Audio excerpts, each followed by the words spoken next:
Another question that we receive frequently is, well, can I be cured of pornography addiction? Again, from the national level on down, there is a great movement afoot to change the way we look at addiction. From the old model, which is the acute model, which gives the impression that an individual can be cured, to the recovery management model, which indicates what we've learned now, that this is a recovery process that lasts through a lifetime.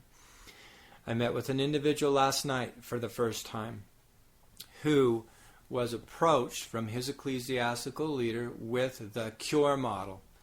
If you, boom, do this, draw the line in the sand and never cross it again, then you're kind of like, there's no reason to ever relapse. It kind of gives the feeling that he should be cured. Well, he's gone 2 years. 2 years of complete sobriety. And then last week he gave me a call saying, I am fearing for my life because I feel myself sliding down into this path again.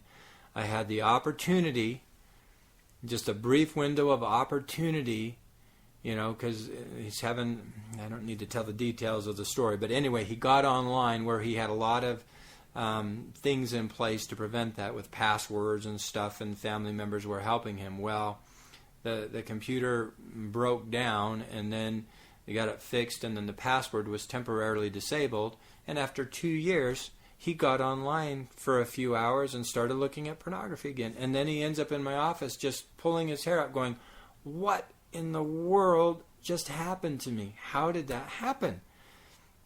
And again, and then I explained the whole concepts of the two-part brain, and the concept of acute management, treatment of this, and then recovery management, treatment of this whole process of recovery.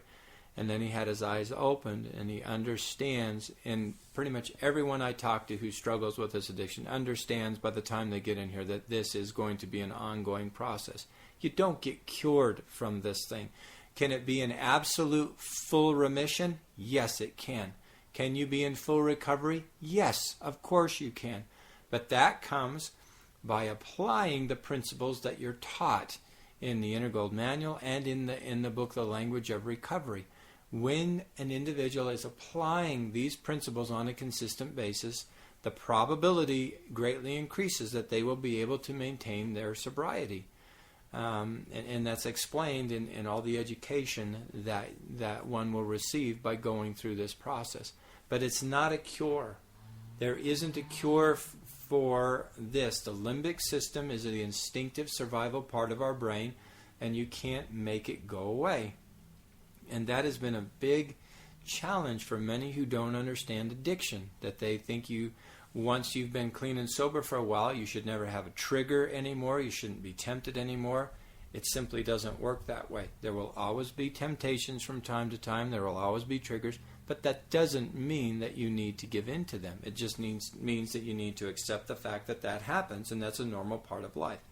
When you're able to do that, you don't fight it in the same way, and that actually, because of the way the limbic system works, you're not actually making it stronger and more like the beast coming alive inside of you.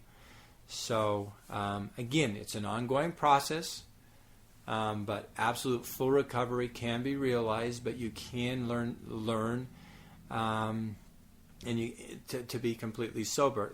The most classic example that I'm aware of how this principle works is that an individual who has been struggling with an addiction for many years got into sobriety and got well entrenched in the 12-step program and made it a form of his life, and he was completely clean and sober for 20 years.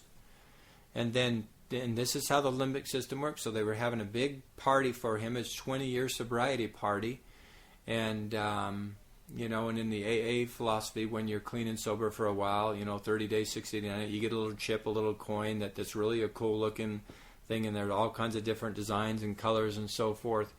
But when he received his 20-year coin and had this big party, and then the party was kind of winding down and people were leaving, what do you think his limbic system said to him? The thought came to him congratulations, you've been 20 years sober. Let's go have a drink. Let's go celebrate, this 20 years of sobriety. And he listened to that voice and went out and had a drink again, and then started on the path until he got into recovery again. Now, does that mean that he's a complete failure and that 20 years is not valuable? Absolutely not. He's a wonderful individual. He had a slip after 20 years of sobriety.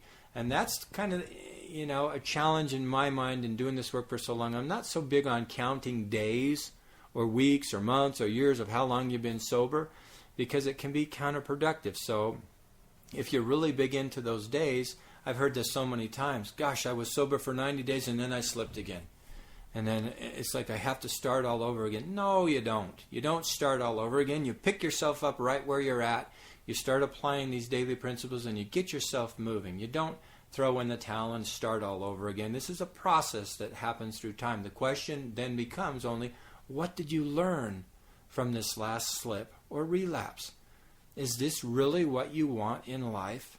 Is this really giving you the answers that you need or providing the comfort that you need? It's by continually asking yourself these questions that you can begin to find that desire and motivation for ongoing, lasting recovery and sobriety.